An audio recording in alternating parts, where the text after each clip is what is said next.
1990 के दशक की शुरुआत में जब सरकार ने मंडल आयोग की सिफारिशों को लागू किया तो वह पल शूद्रों के लिए एक ऐतिहासिक क्षण था।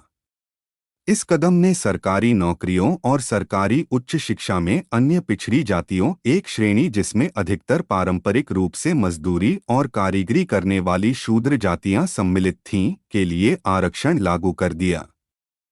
आयोग ने भारतीय समाज की वर्ण व्यवस्था में सबसे दयनीय मानी जाने वाली श्रेणी के रूप में इन चौथी और सबसे निचली जातियों की पहचान की थी।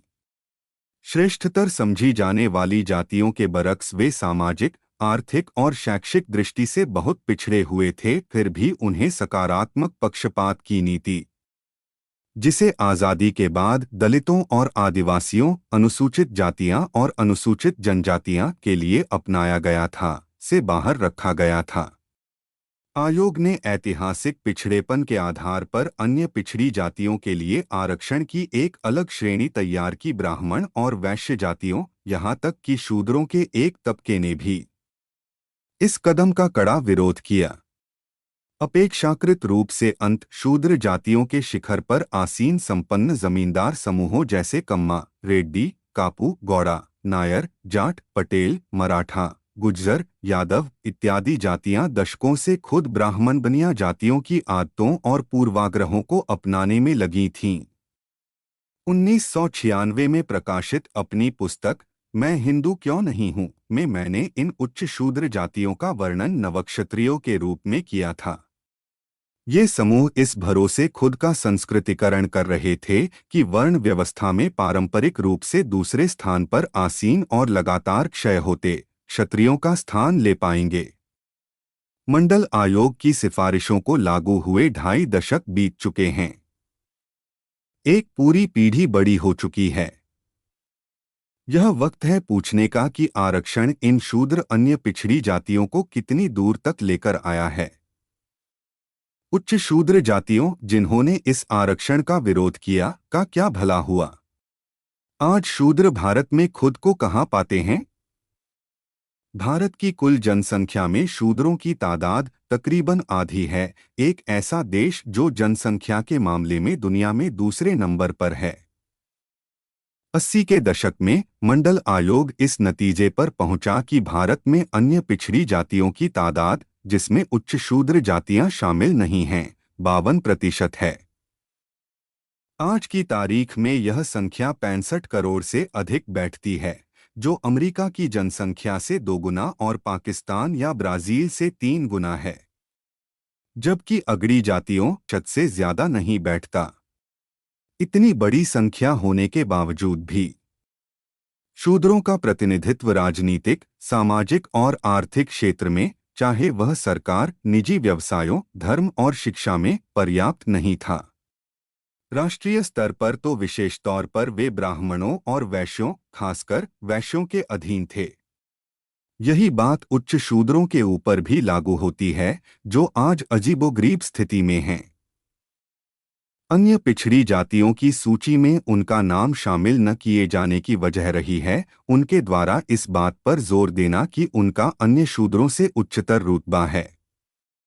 इस वक्त लाखों लाख लोग पूरे देश भर में अवसरों की गतिशीलता में गतिरोध की वजह से गुस्से में हैं और मांग कर रहे हैं कि उन्हें भी अन्य पिछड़ी जातियों की सूची में शामिल किया जाए ताकि वे भी आरक्षण का लाभ उठा सकें। राष्ट्रीय अर्थव्यवस्था में शूद्र कहाँ हैं? उनमें सबसे अमीर भी कृषि अर्थव्यवस्था पर निर्भर हैं, जो पारंपरिक रूप से उनकी आय का प्रमुख साधन रहा है। उद्योग और वित्त के क्षेत्र में उन्होंने कोई खास तरक्की नहीं की है। इस क्षेत्र पर बनियों का दबदबा रहा है। पूंजी के लिए शूद्रों को उन पर ही हमेशा की तरह निर्भर रहना पड़ता है। व्यवसाय के क्षेत्र में एक भी ऐसा शूद्र परिवार नहीं है जो अंबानियों, अडानियों या मित्तल को चुनौती देता हो। गरीब शूद्र आज भी खेतों, निर्माण स्थलों और फैक्ट्रियों में काम करते हैं, जहां रोज नए शूद्र कारीगर शामिल हो रहे हैं, क्योंकि आधुनिक उद्योग के जमाने में उनके परंपरागत कौशल का लगातार अवमूल्यन हुआ है। राष्ट्रीय चेतना और संस्कृति में शूद्र कहाँ बसते हैं? समकालीन भारत में बौद्धिक, दार्शनिक और सामाजिक राजनीतिक क्षेत्र में उनका कोई खास योगदान नहीं रहा है। औरतों की तो रहने ही दीजिए, किसी भी शूद्र मर्द को हिंदू धर्म में किसी भी प्रभावशाली पद पर नहीं आने दिया गया है। हालांकि हर कहीं शूद्रों पर हिंदू धर्म को आक्रामकता के साथ थोपा गया है। भारत के हिंदुओं में सबसे अधिक शूद्रों की संख्या है, लेकिन धर्म के मामलों में उनके मत को तरजीह नहीं दी जाती। खुद शूद्रों में जाति आधारित पाबंदी इस कदर घर कर गई है कि कोई भी शूद्र पुरोहित बनने की सोचता भी नहीं है। इसके अलावा विरले ही ऐसा कोई शूद्र बुद्धिजीवी होगा जो उनसे भूत, वर्तमान और भविष्य के बारे में उनके समूह के सामाजिक और राजनीतिक स्थान पर बात कर सके।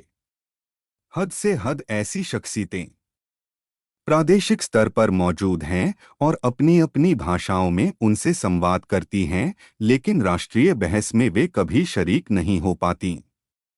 अकादमिक दुनिया और मीडिया ने भी शूद्र दिमागों को अपने यहाँ जगह नहीं दी। शैक्षिक क्षेत्र में शूद्रों ने कुछ एक अपवादों को छोड़कर पूरे देश भर में कुछ खास हासिल नहीं किया है। तमाम बौद्धिक और आध्यात्मिक मामलों में वे अधिकतर ब्राह्मणों के नेतृत्व को स्वीकार करते आए हैं। राष्ट्रीय राजनीति और सरकार में शूद्र कहाँ हैं? उच्च न्यायपालिका और नौकरशाही में उनका प्रतिनिधित्व लगभग ना के बराबर है। सच्चाई तो यह है कि शूद्र नेता अधिक से अधिक प्रादेशिक ताकतें हैं। कुछ उच्च शूद्र जातियों ने बहुत प्रभावशाली तरीके से शक्तिशाली पार्टियों को संगठित किया है।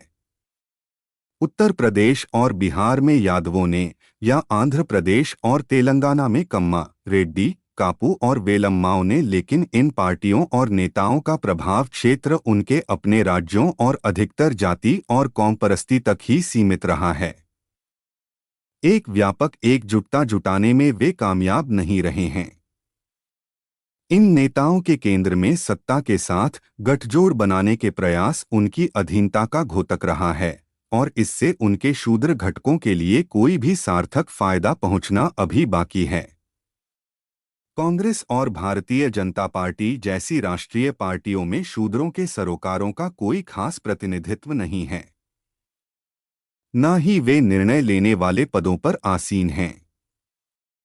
दोनों ही पार्टियों में ब्राह्मणों और बनियों का वर्चस्व है। शूद्रों की बुनियादी स्थिति में कोई बदलाव नहीं आया है। ब्राह्मणवादी सोच उन्हें आज भी चौथे वर्ण के रूप में परिभाषित करती है, जो सिर्फ उन्हें अवर्ण या वर्णविहीन दलितों और आदिवासी से ही ऊपर मानती है। वर्ण व्यवस्था के प्रति प्रतिबद्ध भारतीय समाज उनकी अलग अलग भूमिका तय करता रहता है। बी.आर. अंबेडकर ने शूद्र कौन है नामक अपनी किताब में 1946 में लिखा था, आज के भारत में लापता शूद्र। इस विषय पर अध्ययन की वर्तमान स्थिति में शूद्रों के ऊपर किताब को अतिरेकता की संज्ञा नहीं दी जा सकती। इंडो आर्यन समाज में वे चौथा वर्ण कैसे बने? नए पुरातत्व और आनुवांशिकी विषयक अध्ययनों ने उनकी उत्पत्ति के सिद्धांत पर प्रश्न खड़े किए हैं और कि क्या शूद्र वाकई में इंडो आर्यन थे। लेकिन इसके अलावा शूद्रों पर मिलने वाले अध्ययन की स्थिति इतने सालों में लगभग बिल्कुल नहीं बदली है। बिरले ही ऐसे शोधकर्ता होंगे जिन्होंने आज़ाद भारत में शूद्रों की दुर्दशा पर विशेष रूप से काम किया हो। शूद्रों के इतिहास और संस्कृति पर कोई अच्छी किताब मौजूद नहीं है और मीडिया में भी चुनावी राजनीति के संकुचित दायरे के बाहर शूद्रों से संबंधित कुछ खास देखने को नहीं मिलता। शूद्रों के पास अपनी समस्याओं को लेकर मुड़कर देखने के लिए खुद के अलावा कोई नहीं है। यहाँ तक कि अंबेडकर का शूद्रों पर लेखन भी उनके इतना काम नहीं आया जितना उनका अन्य काम अति शूद्रों के, अर्थात उनकी ऐतिहासिक, राजनीतिक और आध्यात्मिक पृष्ठभूमि से समूचे देश में मुक्ति आंदोलन को प्रेरित करना। एकीकृत चेतना के अभाव में शूद्रों को उसी हिंदू धर्म में शामिल कर लिया गया जो उन्हें बुनियादी रूप से ही नीच समझता है। हिंदू धर्म उन्हें बड़ी आसानी से ब्राह्मणवादी राजनीतिक पार्टियों और सामाजिक संस्थाओं को स्वीकार्य बनाता है। हमेशा की तरह आज भी शूद्रों के बारे में लेखन को अतिरेकता की संज्ञा नहीं दी जा सकती। नरेंद्र मोदी 2014 में पिछड़ी जाति का होने का ढिंढोरा पीट कर प्रधानमंत्री बने। वे खुद को अन्य पिछड़ी जाति का प्रतिनिधि बता रहे थे। कईयों ने इस दावे की गहराई में जाए बिना ही स्वीकार कर लिया। मोदी के जाति समूह गुजरात के मोद घांची पर गहरी नजर डालें तो उनके इस दावे को हमें शक की नजर से देखना चाहिए। ऐतिहासिक रूप से मोद घांची खाने का तेल बनाने और बेचने का व्यापार करते आए हैं। हाल के वर्षों में वे किराने की दुकानें भी चलाने लगे हैं।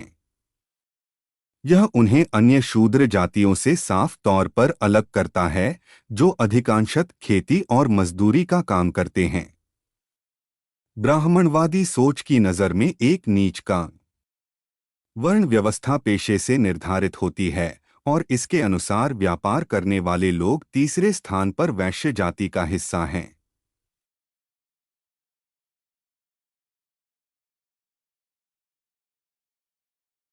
मोद घांची समुदाय की व्यापारिक गतिविधियों में हिस्सेदारी उनके वैश्य होने की निशानी है।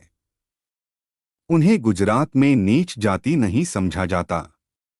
समुदाय की शाकाहारी आदतें भी उनके वैश्य होने की तरफ इशारा करती हैं, न कि शूद्र। मोद घांची पारंपरिक रूप से साक्षर होते हैं, जैसा कि व्यापारियों को होना चाहिए। उनके शूद्र न होने का यह एक अन्य संकेत है।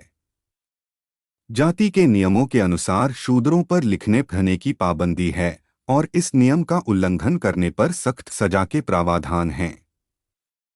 जब पहली बार मंडल आयोग की सिफारिशें लागू की गईं, मोद घांची इस सूची में नहीं थे। गुजरात सरकार ने उन्हें अन्य पिछड़ी जाति का दर्जा 1994 में दिया और केंद्र सरकार ने 1999 में उन्हें इस सूची में शामिल किया। इसके 2 साल बाद मोदी गुजरात के मुख्यमंत्री बने। राज्य के 2002, 2007 और 2012 के विधानसभा चुनावों में मोदी ने खुद को पिछड़ा दिखाने में कोई फायदा नहीं समझा। तब उन्होंने खुद को एक बनिए के रूप में पेश किया। चूंकि बनिया समुदाय देश का अब तक का सबसे ताकतवर औद्योगिक और व्यापारिक समुदाय है, उसने मोदी को अपने में से ही एक माना और उनका स्वागत दोनों बाहें फैलाकर किया। यह सिर्फ 2014 के आम चुनावों के दौरान हुआ कि मोदी को अचानक अपने पिछड़े होने का ख्याल आया। नरेंद्र मोदी एकमात्र ऐसे भाजपा नेता नहीं हैं जिन्होंने पिछड़े होने की श्रेणी का सामरिक इस्तेमाल किया है। सुशील कुमार मोदी, जो अब बिहार के उप मुख्यमंत्री हैं, एक बनिया परिवार में जन्मे जिसे अब अन्य पिछड़ी जातियों की सूची में शामिल कर लिया गया है। कई राज्यों, खासकर उत्तर भारत में, बनियों के कुछ तबकों ने खुद को इस सूची में डलवाने में सफलता हासिल की है। यह एक रहस्य ही है कि कैसे इन समुदायों ने खुद को इस सूची में शामिल करवा लिया, जबकि वर्ण, संपत्ति, पेशे और साक्षरता के हिसाब से ये समुदाय इस श्रेणी में नहीं आते। बनियों को एक बड़ी राजनीतिक ताकत बनाने के पीछे यह एक चुनावी रणनीति भी हो सकती है। सभी शूद्रों की इससे आंखें खुल जानी चाहिए। ओबीसी श्रेणी उन लोगों के लिए बनाई गई थी जो वर्ण व्यवस्था में सबसे नीचे पायदान पर थे, ताकि उनके असल सामाजिक और शैक्षिक पिछड़ेपन को संबोधित किया जा सके। लेकिन कुछ समूह इसे अपने सामाजिक, आर्थिक और राजनीतिक फायदे के लिए इस्तेमाल कर रहे हैं। शूद्रों को इस भुलावे में रखा जाता है कि उनका नेतृत्व वे नेता और पार्टियां कर रही हैं जिनका उनकी परेशानियों, हितों और संस्कृति से कोई सीधा संबंध नहीं है, और इसी वजह से वास्तविक शूद्रों के प्रतिनिधियों को सत्ता से दूर रखा जाता है। शूद्रों के बीच एक समतुल्य रुझान देखने को मिलता है, जिसमें अंत वर्ण वर्गीकरण में नीचे के स्तर पर कुछ जातियां अनुसूचित जातियों का दर्जा चाहती हैं, ताकि उसके साथ आने वाले सरकारी फायदे उन्हें भी मिल सकें। उनके दावों को विवेचनात्मक नजरिए से देखने की जरूरत है, खासकर दलितों के, ताकि दलित जातियों पर शूद्रों की ताकत को थोपने से बचाया जा सके। शूद्रों के दलितीकरण के रूप में जो उच्च शूद्रों में बिल्कुल उल्टी दिशा में संस्कृतिकरण की तरफ जा रहा है। यह जरूरी हो जाता है कि इससे जातिगत टकराव न बढ़ें बल्कि इसका इस्तेमाल जाति के खिलाफ संघर्ष में एकजुटता बढ़ाने के लिए हो। मोदी के नेतृत्व में 2014 में भाजपा की जीत का मतलब था कि राष्ट्रीय राजनीतिक व्यवस्था पर अब बनिए काबिज हो चुके थे। मोदी का समर्थन बनिए उद्योगपति जैसे गौतम अडानी और अंबानी कर रहे थे और उनकी सरकार भी बदले में उन्हें बढ़ावा दे रही थी। मोदी के नंबर 2 के आदमी पा पहले एक ब्राह्मण बनिया पार्टी के रूप में मशहूर थी, तो अब उसने खुद को एक बनिया ब्राह्मण पार्टी के रूप में स्थापित कर लिया है। इस योजना में शूद्रों की स्थिति को समझने के लिए हम एम वेंकैया नायडू के साथ किए गए बर्ताव में देख सकते हैं, जिन्हें 2017 में कई महत्वपूर्ण कैबिनेट पदों से इस्तीफा देने को मजबूर किया गया और उपाध्यक्ष के औपचारिक पद तक सीमित कर दिया गया। आज वे सरकार में सबसे प्रमुख शूद्र चेहरे के रूप में अपनी भूमिका तो निभा रहे हैं, लेकिन उनसे तमाम शक्तियां छीन ली गई हैं। या हम इसकी मिसाल एन चंद्रबाबू नायडू, आंध्र प्रदेश के शूद्र मुख्यमंत्री में भी देख सकते हैं। उन्होंने भी 2014 में नई सरकार की खूब बढ़-चढ़कर पैरवी की थी, जिसके बदले में उनके राज्य को विशेष दर्जा दिए जाने का वादा किया गया था। लेकिन सत्ता में एक बार काबिज हो जाने के बाद मोदी शाह ने अपना वादा नहीं निभाया और उन्हें भी दुत्कार दिया। बिहार के मुख्यमंत्री नीतीश कुमार ने भी कुछ ऐसा ही करार मोदी शाह के साथ किया और अब वे भी बेइज्जत होने की कतार में हैं। बनिया पूंजी की जरूरतों को पूरा कर मोदी ने अपना दबदबा बनाया, ना कि शूद्रों की जरूरतों को पूरा करके। यह उनकी बनिया जड़ों और ओबीसी प्रमाण पत्र का मिलाजुला नतीजा ही है, जो उन्हें वर्तमान भाजपा का एक आदर्श चेहरा बनाता है। पार्टी अपनी संख्यात्मक ताकत के लिए शूद्र वोटरों पर निर्भर करती है। अगर यही सब पर्याप्त होता तो उसे अन्य शूद्र नेताओं का समर्थन करना चाहिए था। लेकिन ओबीसी कार्ड का इस्तेमाल करते हुए बनियों का विलुप्तीकरण मोदी से बेहतर कोई नहीं कर सकता था। इससे पहले बनियों की राजनीतिक ताकत आज़ादी के वक्त परवान चढ़ी थी, जब वे दो कद्दावर नेताओं मोहनदास करमचंद गांधी और राम मनोहर लोहिया पर भरोसा कर सकते थे।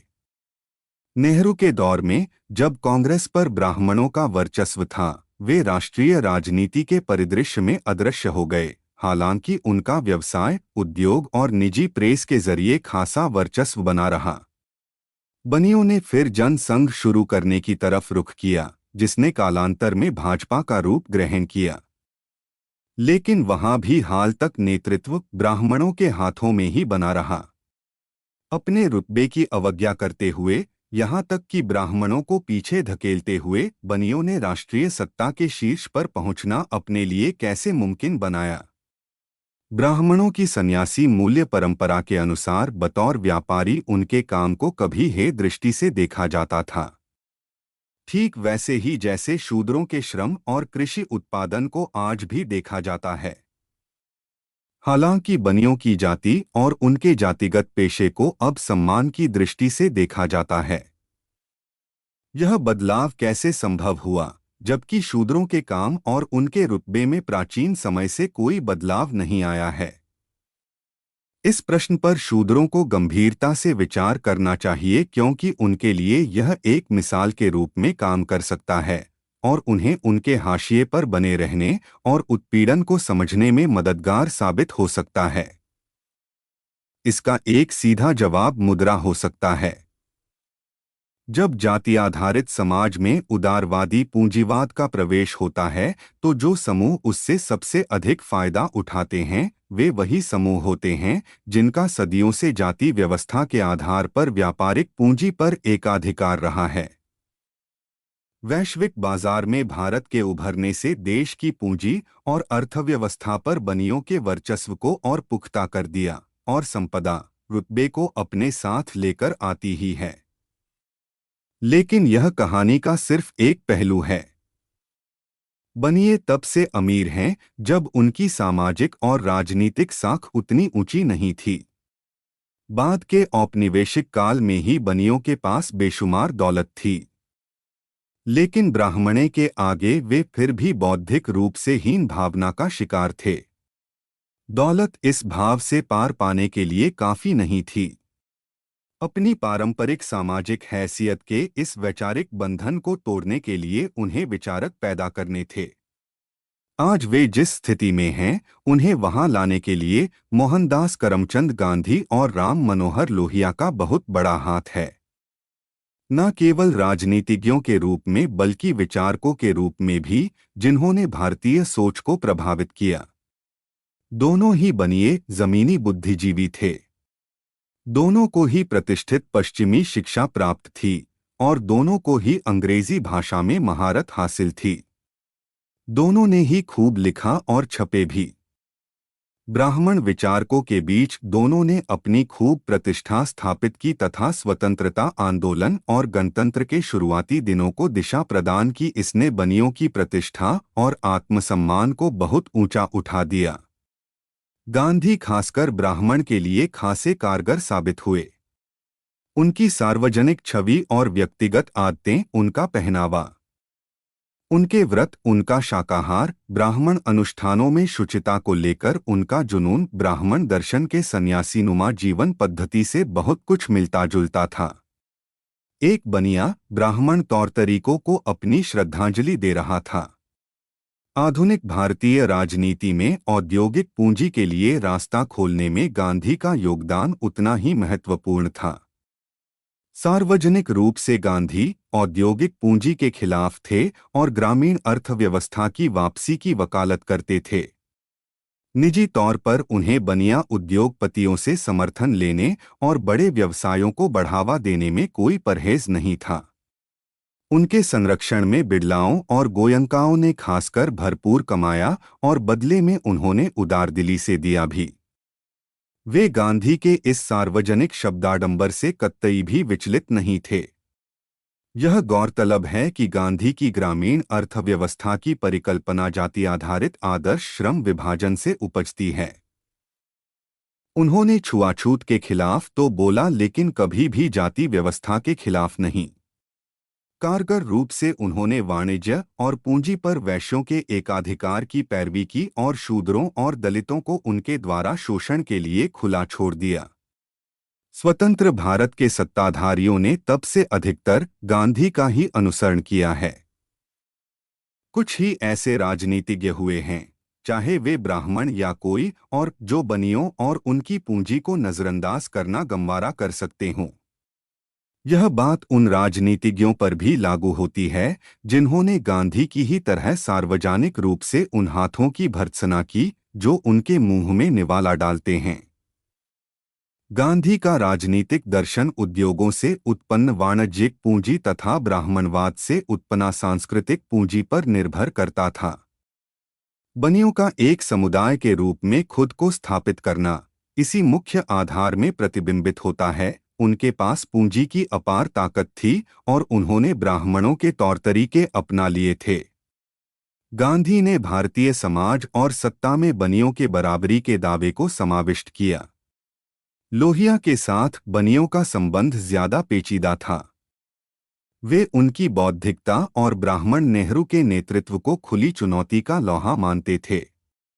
लेकिन बनियों ने लोहिया का उतना साथ नहीं दिया जितना गांधी का, क्योंकि लोहिया एक पक्के समाजवादी थे और उनके निहित हितों के लिए एक संभावित खतरा अपने समाजवादी एजेंडे पर काम करने के लिए 1948 में कांग्रेस छोड़ने के बाद लोहिया ने अनजाने में ही सही लेकिन बनियों के राजनीतिक उत्थान में सहयोग दिया।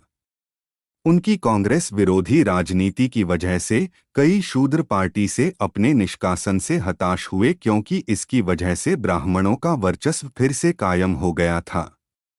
लोहिया का समाजवाद, जिसमें गांधी और मार्क्स के विचारों का समावेश था, शूद्र राजनैतिक लामबंदी का प्रमुख आधार बना और बना रहा, खासकर उत्तर भारत में। लोहिया ने शूद्र जनों को बनियों के नेतृत्व की तरफ देखने के लिए प्रेरित किया और इसी वजह से मोदी शाह आज तक उसका फायदा उठा रहे हैं। शूद्रों के मध्य लोहिया की प्रतिष्ठा इसलिए भी संभव हो पाई क्योंकि राष्ट्रीय स्तर पर राजनीतिक और बौद्धिक मसलों में शूद्रों के नेतृत्व में एक रिक्तता मौजूद थी। उस दौर में सबसे महत्वपूर्ण शूद्र लामबंदी हमें उस समय के मद्रास स्टेट में द्रविड़ आंदोलन के रूप में देखने को मिलती है।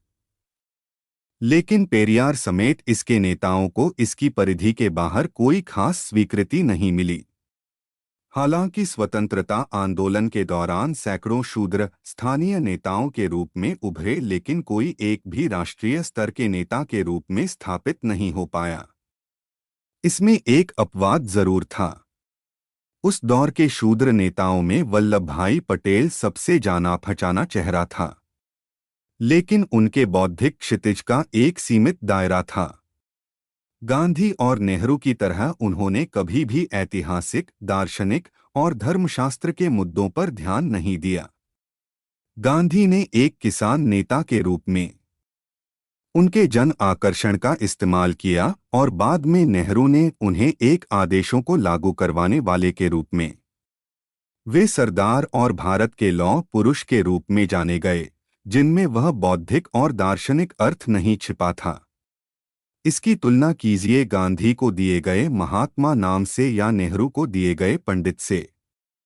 पटेल हमेशा गांधी और नेहरू के अधीनस्थ ही बने रहे और उन्होंने कभी भी खुद के लिए कांग्रेस से अलहदा स्वतंत्र रास्ता तलाशने का प्रयास नहीं किया। उन्होंने शूद्रों को सशक्तिकरण का कोई दर्शन भी नहीं दिया। इस संदर्भ में एक और महत्वपूर्ण शख्सियत जिनका अध्ययन जरूरी है वो हैं B.R. अम्बेडकर। उनका जन्म एक ऐसी जाति में हुआ जिसे ब्राह्मणवाद अछूत मानता था। उन्होंने भी अंग्रेजी में महारत हासिल की और पश्चिम से शिक्षा ग्रहण की और गणतांत्रिक भारत को शक्ल प्रदान करने वाले बौद्धिकों के बीच अपनी स्वीकृति मनवाने के लिए गांधी और लोहिया की बनिस्बत अधिक पूर्वाग्रहों का सामना किया। उनका उदाहरण हमें दौलत के अभाव में भी, जिसका इस्तेमाल बनियों ने किया, खुद को ऊंचा उठाने के यंत्र के रूप में दर्शन की ताकत दर्शाता है। उन्होंने जाति उत्पीड़न के सबसे अधिक शिकार लोगों को तरक्की का रास्ता दिखाया। इसमें आत्मसम्मान और ब्राह्मणवाद को पूर्णतः खारिज करते हुए एक अलहदा दलित पहचान बनाना भी शामिल था, जिसे वे एक दूसरे का पूरक समझते थे। ऐतिहासिक रूप से जाति व्यवस्था व्यवसाय के साथ जुड़ी है। बनिया जैसी वैश्य जातियों को व्यापार और शूद्रों को कृषि अर्थव्यवस्था में उत्पादन तथा श्रम का कार्य सौंपा गया है।